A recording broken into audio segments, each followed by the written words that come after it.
लो जी लो, ये हम एंटर कर गए हैं पूर्वांचल एक्सप्रेसवे पे। एंड अब इसी हाईवे या एक्सप्रेसवे जो भी है भाई NH31, इसी पे हमें 339 किलोमीटर चलना है स्ट्रेट। मतलब कहीं नहीं उतरना, कहीं नहीं मुड़ना, सीधा सीधा इसी पे ही। और अभी तक रोड की कंडीशन भाई काफ़ी बढ़िया है। मतलब ऑलमोस्ट हर जगह पे 4 लेन तो बने ही हुआ है, 2 लेन इस तरफ 2 लेन दूसरी तरफ, और कुछ कुछ जगह पे 6 लेन भी है, 3 इधर 3 उधर।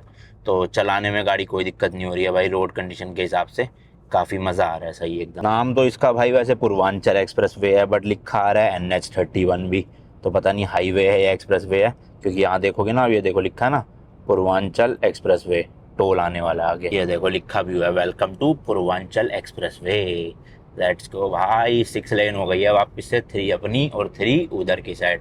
तो यहाँ भी स्पीड लिमिट मेरे हिसाब से 100 तो होगी मिनिमम, और हो सकता है कुछ कुछ जगहों पे 120 भी हो। तो अपन वही है भाई, 100 के आसपास ही रखेंगे, चलान ना हो ताकि अपना। एंड ऑलमोस्ट भाई 563 किलोमीटर कवर हो गए आज। कोशिश तो यही है पूरी की एटलीस्ट 1000 या 1200 किलोमीटर मैं आज में ट्रैवल मतलब कर लूँ, ताकि कल फिर 300-400 किलोमीटर ही बचे पहाड़ी वाला ना। क्योंकि वो भले ही है 300-400 किलोमीटर, बट पहाड़ी इलाके की वजह से टाइम बहुत लगने वाला है कल। तो इसलिए थोड़ा जल्दी निकलने की कोशिश करेंगे, एक तो सुबह सुबह कल, और दूसरी चीज़ आज जितना ज़्यादा हो सके उतना डिस्टेंस कवर करने की कोशिश करूँगा। ये लग रहा है भाई स्पीड लिमिट का बोर्ड, बड़े व्हीकल्स के लिए 80 है और गाड़ियों के लिए 100 किलोमीटर पर आवर की है। तो सही है, चलो। और बोर्ड आ गया भाई, यहाँ से क्या क्या है, सुल्तानपुर, आजमगढ़ और गाजीपुर। ओ भाई, सारे नाम वैसे सुने थे बस आज तक मूवीज़ में, वेब सीरीज़ में, और आज फाइनली भाई उसी रास्ते पे निकल गया हूँ मैं, बताओ। और भूटान जो है भाई, वो मेरी स्कॉर्पियो एन की 38th कंट्री है जिसमें मैंने मतलब बाय रोड अपनी स्कॉर्पियो एन से ट्रैवल किया है। और मेरी वैसे 51, हाँ 51 कंट्रीज पूरी हो जाएगी। हाल है भाई, अर्धशतक मार दिया गया है पूरा। टोल गेट आ गया भाई लोग, हाँ शायद से टोटल 4 टोल गेट आ चुके हैं, और ये 5वां है जहाँ तक मुझे याद है। अभी मैं ना आज रात को पहुँचने के बाद होटल में तब आपको टोटल बताऊंगा कि कितना टोल टैक्स कटा है, मतलब जिस भी लोकेशन तक हम पहुंचेंगे वहाँ का। और फिर कल मैं बता दूंगा बिल्कुल भूटान बॉर्डर तक टोटल कितना टोल टैक्स भरा है। ये भी पार्ट होना चाहिए ना भाई एक ट्रिप का, मतलब अगर आप बजटिंग कर रहे हो तो। बाकी डीजल का तो आप अपनी गाड़ी के हिसाब से ही लगाना भाई, मतलब बॉर्डर तक का 1600 किलोमीटर है, अगर 1600-1700 किलोमीटर, 1800 किलोमीटर सॉरी, तो वही आना जाना अगर 4500 किलोमीटर आप चलाते हो तो आपकी गाड़ी कितने की एवरेज देगी, उस हिसाब से उतने का डीजल लगेगा। बाकी भूटान के क्या खर्चे है वो तो मैं आपको बता ही दूंगा, क्योंकि मेन एक्सपेंस वही है इस ट्रिप का सबसे बड़ा।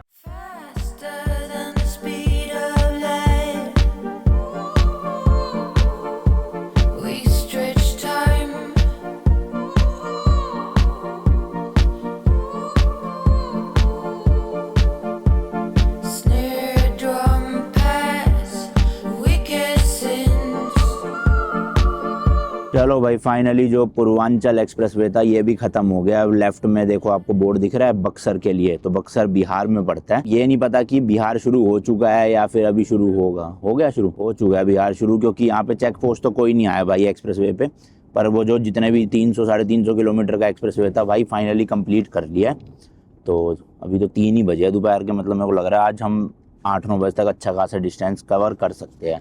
लो जी, एग्जिट मार दिया यहाँ से। अब देखते हैं कौन सा एक्सप्रेसवे या हाईवे शुरू होगा। वैसे मुझे लग नहीं रहा कि अब अच्छे रोड होंगे, क्योंकि भाई 600 किलोमीटर के लिए 12 घंटे दिखा रहा है गूगल मैप, यानी कि एक्सप्रेसवे तो बिल्कुल भी नहीं है। एक्सप्रेसवे होता तो भाई ये तो 4 घंटे में भी हो सकते थे 600 किलोमीटर। अब थोड़ा सा चैलेंजिंग पार्ट होगा हमारे सफ़र का, क्योंकि अभी तक तो पूरे बढ़िया 6 लेन वाले एक्सप्रेसवे ही थे, मस्त खींची है गाड़ी खूब। और वैसे अराइवल 4 बजे का दिखा रहा है सुबह का। चलो देखते हैं, आगे बताऊंगा। अभी खाने के लिए भी रुकना है भाई, भूख लगने लग गई अब। हाँ, तो अब ये लग रहा है भाई वही हाईवे वगैरह कुछ नहीं है अभी, ये इसी तरह की बस 2 लेन ही चल रही है, कि एक ही रोड पे सामने से ट्रैफिक, इधर से ट्रैफिक। अब यही रोड ना सबसे ज़्यादा बेकार लगती है मुझे। एक तो दोनों तरफ जंगल टाइप का, कहीं से भी कोई भी जानवर निकल के आ सकता है। फिर दूसरा क्या है, अंधेरा होते ही भाई सामने वाले हाई बीम मारना शुरू कर देते हैं, तो और दिमाग खराब होता है।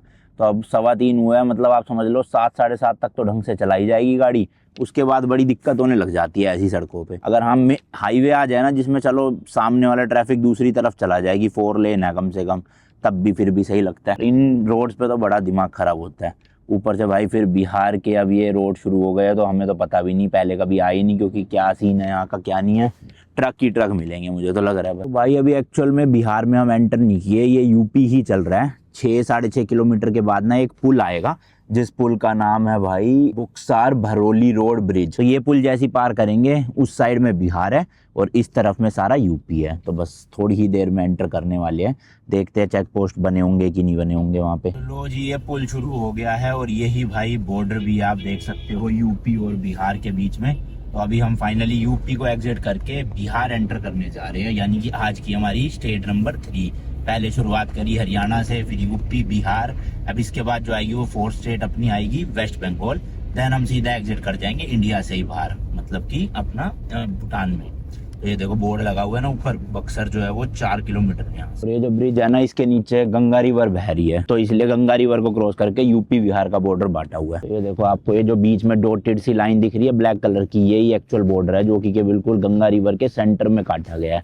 तो यानी कि अभी तक हम यूपी में ही हैं, जैसे इस काली वाली लाइन को क्रॉस कर देंगे सीधा बिहार एंटर हो जाएंगे। ये देखो भाई गंगा रिवर पूरी की पूरी, और यहाँ भी भाई अब ये पोल्यूशन है, फोग है पता नहीं, पर दूर से दिख नहीं रहा कुछ भी, सारा धुंधला धुंधला हुआ पड़ा है। तो लो जी, गूगल मैप के अकॉर्डिंग हम इस वक्त फाइनली एंटर कर चुके हैं बिहार। रोड अभी तक तो भाई यहाँ के अच्छे है, अब आगे जाके देखते सिंगल रोड मिलेगी या कोई हाईवे आएगा, क्योंकि गूगल मैप पे तो NH 922 नंबर NH मतलब नेशनल हाईवे लिखा हुआ है। अब क्या कंडीशन है उस हाईवे की, वो तो थोड़ा आगे चलेंगे फिर पता चलेगा। लो भाई, पुल जब खत्म हुआ ना तो ये आ ही गया अपना चेक पोस्ट। तो यहाँ पे जी मतलब इनके अकॉर्डिंग यहाँ पे यूपी बिहार का बॉर्डर है, पर गूगल मैप के अकॉर्डिंग तो गंगा रिवर के सेंटर में काट दिया गया था। तो मतलब चेकिंग वेकिंग तो है, क्योंकि बिहार ड्राई स्टेट है और यूपी नहीं है भाई, तो हो सकता है कई गाड़ियों को ये रोकते हो चेक करने के लिए। बाकी टूरिस्ट को आप शायद ले जाना अलाउड होता है, जहाँ तक मुझे पता है, 1 बोतल या 2 बोतल पता नहीं। तो भाई ये बक्सर एरिया जो है ना, यहीं पे ही देख रहे हैं कुछ खाने का, यहाँ मिल तो गया है, चलो यहीं लगाते हैं, थोड़ी देर खा पी लेते हैं अच्छे से। तो भाई गूगल पे रिव्यूज़ देखे, ये BFC कैफ़े एंड किचन करके है, इनके रिव्यूज़ काफ़ी अच्छे थे, होपफुली खुला हो। बस सुबह से बस भाई आधा डोसा और एक इडली खाई हुई है, तो अब सर दर्द होने लग गया है, तो खा ही लेते हैं, क्योंकि अभी भी 3-4 घंटे तो कम से कम चलानी है गाड़ी। इसके बाद भी कोशिश करेंगे 5 घंटे चला ले, अगर रास्ते ठीक मिले तो। अगर रिस्की रास्ते हुए तो फिर रिस्क लेंगे नहीं, 3-4 घंटे में ही जब अंधेरा होना शुरू हो जाएगा अच्छे से, तो अपना होटल लेके रुक जाएंगे। भाई सब कुछ ही है इनके पास ऑलमोस्ट, एक पनीर की सब्ज़ी मंगवा लेते हैं और रोटी चावल वगैरह। तो यहाँ के जो ओनर है उन्होंने बताया भाई ये मशरूम साली बुट्टी, ये कोई सब्ज़ी है यहाँ की फेमस, जिसमें मशरूम और पनीर का मिक्सचर है कुछ। तो मैंने कहा चलो ठीक है यही खिला दो, टेस्ट अच्छा होना चाहिए बस, क्योंकि वैसे एक्सपेरिमेंट करने का वो था नहीं मूड, क्योंकि भूख बहुत तेज लग रही है। बट भैया ने कहा अच्छा होगा टेस्ट, पक्का अच्छा होगा टेस्ट इसका। पानी की बोतल दे देना भैया 2, एक और दे दो भाई। ये आ गई है वो स्पेशल सब्जी, मशरूम मुझे वैसे भी काफ़ी पसंद है, पर इसमें ये बड़े बड़े पीस क्या है भैया, पनीर है ये? अच्छा, वो पकौड़े टाइप के बना दिए उसके क्या भाई साहब इसके अंदर, वो मशरूम और पनीर की फिलिंग करके ये देखो पकोड़ा टाइप का बना दिया। ये लग रहा होगा आपको नॉन वेज है कुछ, बट नॉन वेज नहीं है भाई, ये मशरूम है।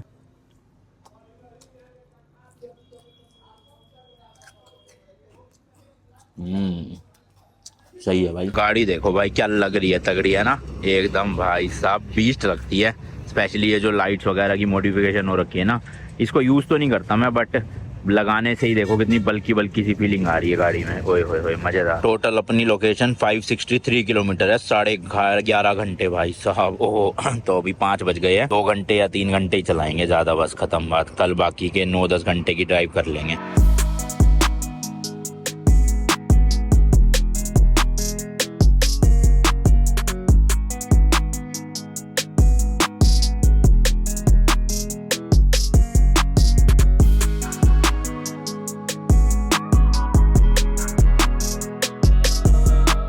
चलो फाइनली फाटक खुल गया, काफी देर से बंद था, ट्रेन का इंतजार हो रहा था। भाई रास्तों की हालत तो कुछ ज्यादा ही खराब है, पिछले 100-150 किलोमीटर से ना, मतलब वही सिंगल रोड, गड्ढे गड्ढे, और हाईवे पे जाने की कोशिश करते हैं तो भाई हाईवे बंद दिखाता है, मैप में दिखाता है कि खुला है, पर हम जाते हैं तो बंद होता। अब देखो ये भी भाई अब गूगल मैप पता नहीं कहाँ ले आया, पूरी सुनसान रोड।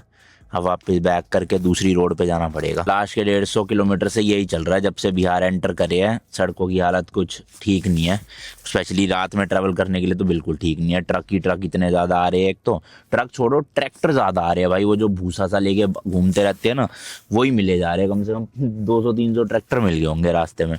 तो मैं तो पीछे लेट गया आराम से भाई, गड्ढों वाला रास्ता है, क्योंकि कमर पे जोर पड़ेगा अगर चलाऊंगा तो। बस अब यहाँ से मुजफ्फरपुर करके एक सिटी आ रही है, 13 किलोमीटर है केवल, काफ़ी बड़ा शहर है, तो वहाँ पे होटल और रेस्टोरेंट वगैरह सब मिल जाएंगे।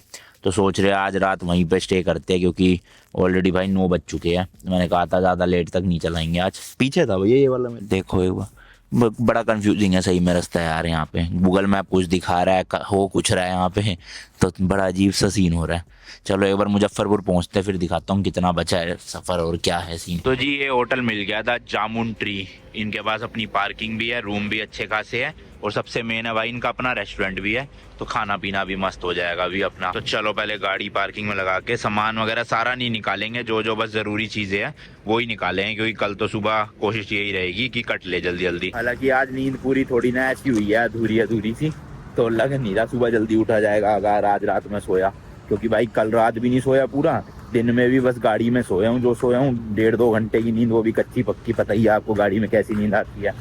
तो थोड़ा सा लग रहा है मुझे कि आज रात को मैं तगड़ा ही सोने वाला हूँ, और सुबह 9-10 बजे उठूंगा, तो वही 11 बजे चेकआउट करेंगे। क्या ज़्यादा चिंता की बात नहीं है, रास्ता अब थोड़ा सा ही बचा है, आज हमने काफ़ी हद तक कवर कर लिया है। क्योंकि तो ये देखो भाई, घर से हमने गूगल मैप के अकॉर्डिंग 1071 किलोमीटर कर लिया, बट एक्चुअल में हमने 1150 किलोमीटर करे है, क्योंकि ये तो रास्ता दिखा रहा है सीधा सीधा, बट हम बीच में बहुत जगह भटके हैं, और 17.5 घंटे के हिसाब से।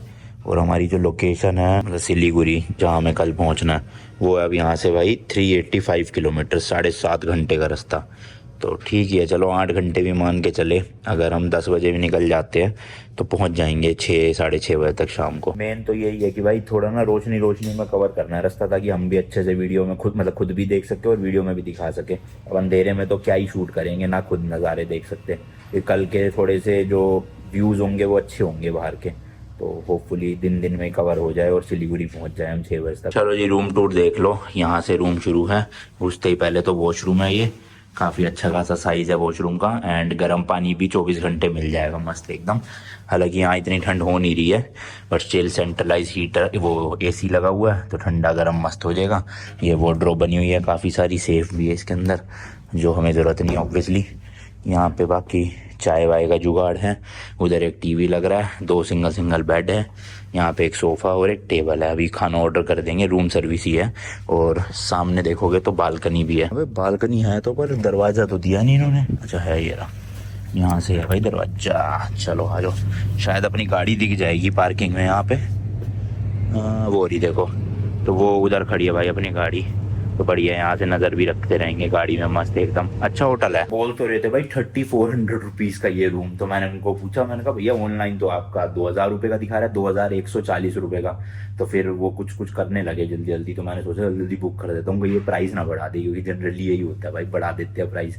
बट अच्छे थे जो रिसेप्शन पे थे भैया, तो कह रहे सर हम आपको 2240 रुपये का दे सकते हैं, तो 70-80 रुपये का ही फर्क आ रहा था। मैंने कहा ठीक है कर दो आप बुक ऑफलाइन ही, तो बढ़िया हो गया सीन। 2 लोग हम यहाँ पे हैं, भैया दूसरे वाले उसमें रूम में। तो चलो अपना सामान वगैरह निकालते हैं, मतलब एडिटिंग मशीन्स, और लग जाते हैं कॉर्पोरेट मजदूर की तरह एडिटिंग करने। पूरे दिन गाड़ी चलाओ, थक के आओ, रात को फिर एडिटिंग करो, थंबनेल बनाओ, अपलोड करो।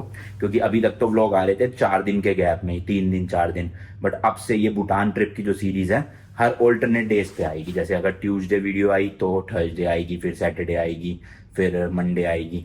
तो कोशिश तो यही है, अगर इंटरनेट सही टाइम पे हर जगह मिलता रहा तो। इंटरनेट ही नहीं मिला तो फिर क्या कर सकते हैं, है ना।